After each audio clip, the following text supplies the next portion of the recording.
এই তীব্র গরমের দিনে যদি একটা এরকম শেষ পাতে দুপুরবেলা ভাতের পরে একটা এরকম সুন্দর টেস্টি আমের চাটনি পাওয়া যায়, তো কেমন লাগবে?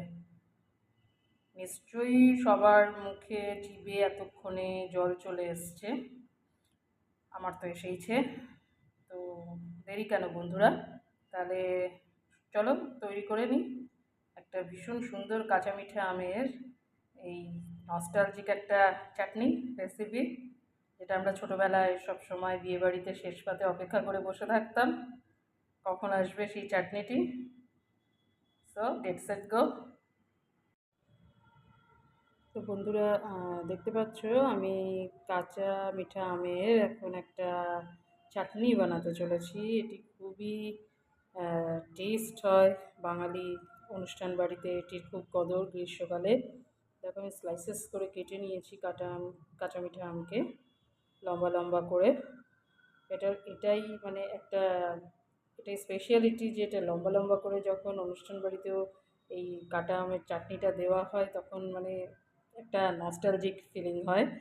আর এটা হচ্ছে আমি জ্যাগরি পাউডারকে আমি গরম জলে আমি সোক করে রেখে দিয়েছি, দেখো। আর কিছু বেসিক যা মশলা, একটু আমার হলুদ গুঁড়ো লাগবে, একটু আমার পাঁচফোড়ন লাগবে, একটু চিলি ফ্লেক্স লাগবে। আর এটা হচ্ছে আমারই নিজের ঘরের তৈরি বাঙালি ভাজা মশলা। এটার সম্বন্ধে তো সবাই অবগত আছো। তো এই হচ্ছে বেসিক, আর একটু সল্ট লাগবে। ব্যাস, তো প্রসেসটা তাহলে শুরু করি। তো দেখো বন্ধুরা, আমার কড়াইতে তেল গরম হয়ে গেছে। তো এবার আমি পাঁচফোড়ন দিলাম। পাঁচফোড়নে এর গন্ধটা ভীষণ সুন্দর ভালো বেরোয়। আর একটু চিলি ফ্লেক্স দিয়ে দিলাম, তোমরা গোটা শুকনো লঙ্কাও ব্যবহার করতে পারো। এবার আমি, এটা গরম হয়ে গেছে, এর মধ্যে আমি আমগুলোকে দিয়ে দেবো।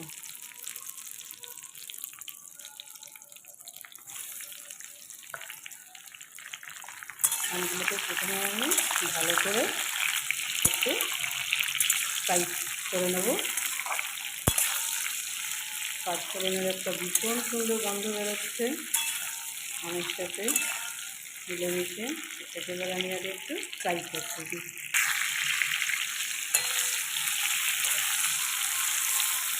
এবার আমি এটার মধ্যে একটু আমার যে রেগুলার পিঙ্ক সল্ট সেটা দিয়ে দেবো। সেটা দিয়েও আমি ভালো করে এটাকে রান্না করব।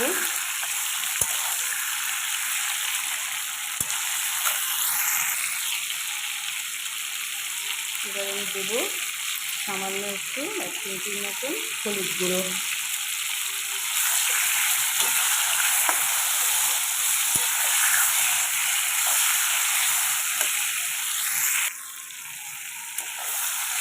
আমটা একটু সফট হতে হবে, তাই জন্য আমি এটাকে এবার ঢাকনা দিয়ে এবার একটু ঢেকে দেবো, একটু সফট হোক আমটা।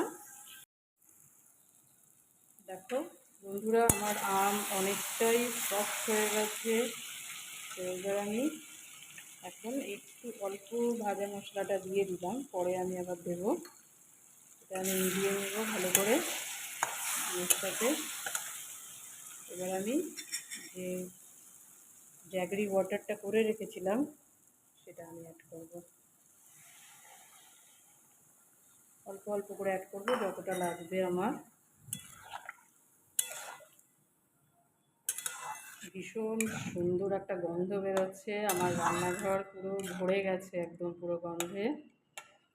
তোমরা নিশ্চয়ই এটা করো।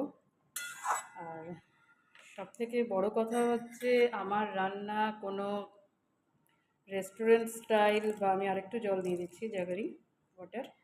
আমার রান্না কোনো রেস্টুরেন্ট স্টাইল বা হোটেলের মতন কোনো রান্না হয় না, দেখাবো না আমি সেগুলো। আমি নর্মাল যা দিন প্রতিদিন আমার যা রান্না হয় সেরকমই আমি দেখাবো। তো যারা তাই আমার এই পেজটাকে লাইক এবং সাবস্ক্রাইব করেছো, তারা ওই রকম খুব রিচ বা রেস্টুরেন্ট স্টাইল রান্না হয়তো দেখতে পাবে না। কিন্তু দৈনন্দিন জীবনে শরীরকে ঠিক মতন রাখার জন্য, একটা হেলদি লাইফস্টাইলের জন্য আমরা তো রেগুলার তো আর আমরা রেস্টুরেন্ট স্টাইল কোনো খাবার খাই না।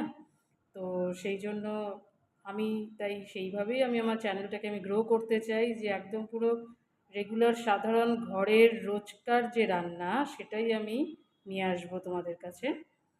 তো সেই জন্যই আমার রান্নাগুলো এতটাই সাধারণ এবং এতটাই খুব সহজ পদ্ধতিতে আমি দেখানোর চেষ্টা করি সবসময়, যাতে সব কিছু জিনিসগুলো তোমাদের হাতের কাছে সবসময় উপলব্ধ হয়।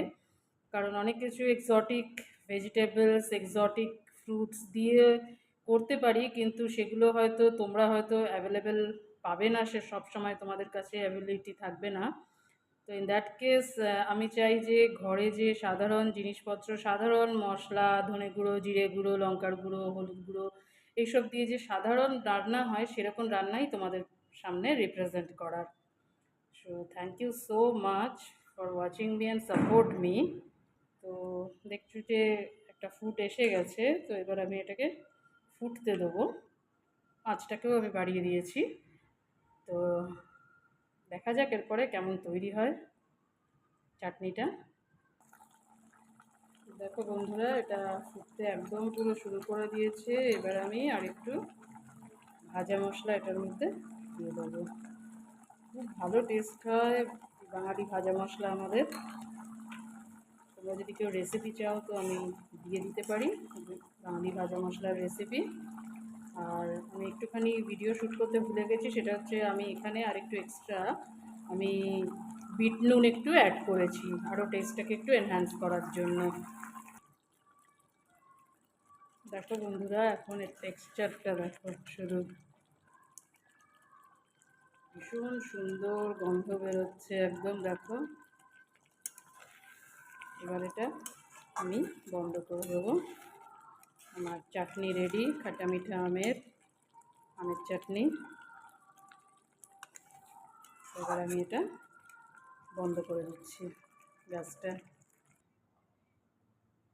তো দেখো বন্ধুরা, আমার চাটনি রেডি, আমের চাটনি। তো মনে পড়ে যাচ্ছে না সেই বিয়েবাড়িগুলোর কথা, যখন আমরা টেবিল চেয়ার পেতে আমাদেরকে সার্ভ করা হতো,